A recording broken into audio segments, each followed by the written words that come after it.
Bismillah ar-Rahman ar-Rahim. President of the General Assembly, Mr. Volkan Bozkir, Distinguished Secretary General, Excellencies, ladies and gentlemen.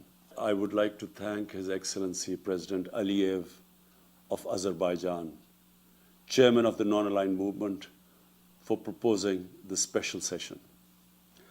The COVID-19 pandemic is the most serious global crisis since the Second World War.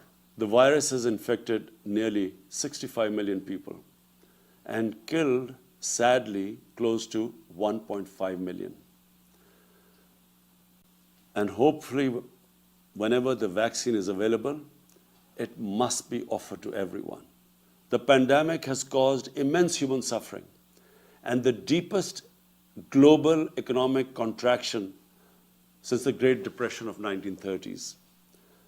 The poorest countries and the poor in all the countries are suffering the most. Nearly 100 million people in developing countries will fall back into extreme poverty. Rich countries have injected $13 trillion as fiscal stimulus to revive their economies. On the other hand, developing countries just do not have the resources to afford such a massive economic stimulus.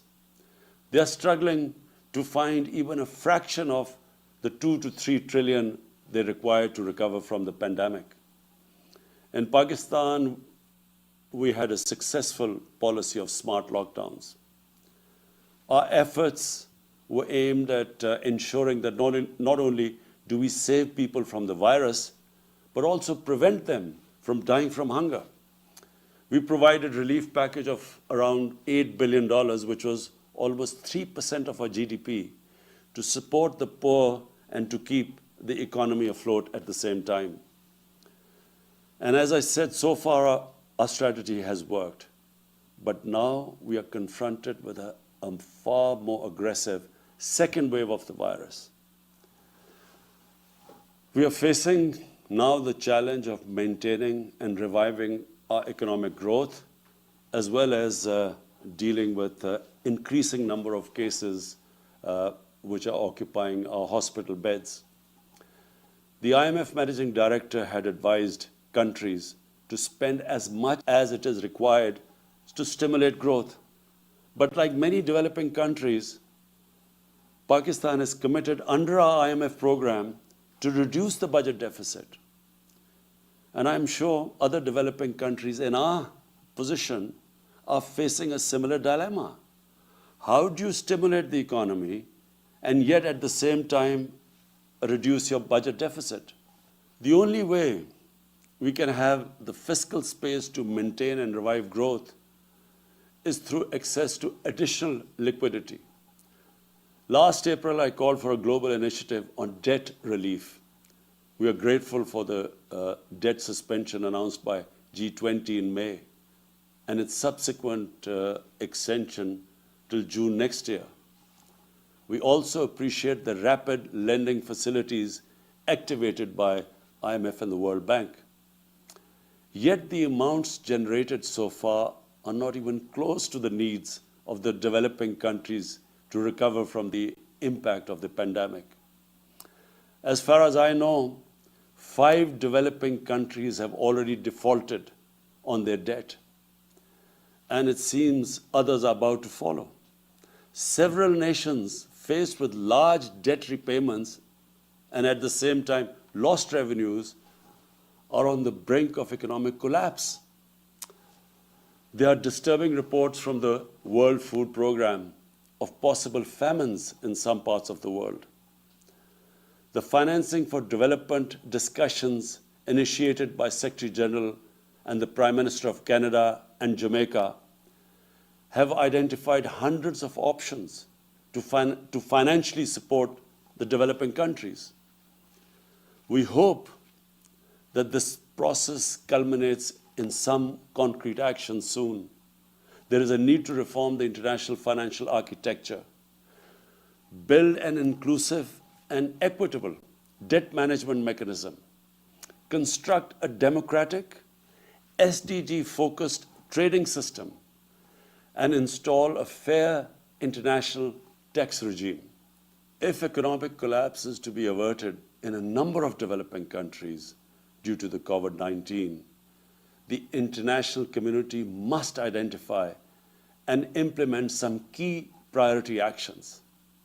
I would like to propose a 10-point agenda for urgent action. 1. Debt suspension till the end of the pandemic for low-income and most stressed countries. 2. Cancellation of debt of least developed countries. 3. Restructuring of the public sector debt of other developing countries under an agreed inclusive multilateral framework. 4. A general allocation of special drawing rights of $500 billion. 5. Expanded concessional financing to low-income countries through multilateral development banks. 6. Creation of a new liquidity and sustainability facility, which should provide short-term loans at low costs. 7. Fulfillment of the 0.7% official development assistance commitments. 8. Mobilizing the required 1.5 trillion annual investment in sustainable infrastructure. 9. Achievement of the agreed target of mobilizing $100 billion per year for climate action in developing countries. And 10. Immediate action to stop the massive illicit financial outflows from developing countries to rich countries, to offshore tax havens. And at the same time, there should be an immediate return of their assets stolen by corrupt politicians and criminals back to these countries. This one action, I assure you, Mr. President, this one action would benefit the poor countries more than all other measures put together. Excellencies, everyone agrees that there has to be a collective response to recover from the COVID crisis, and at the same time achieve sustainable development goals and implement targets set by the Paris agreements. Excellencies, the UN Charter's concept of collective security embraces collective economic security. Without economic security, conflicts and disputes will persist and proliferate across the world. Guided by the principles of this Charter, we must all work collectively for an inclusive, stable, and sustainable economic, social, and political order. I thank you.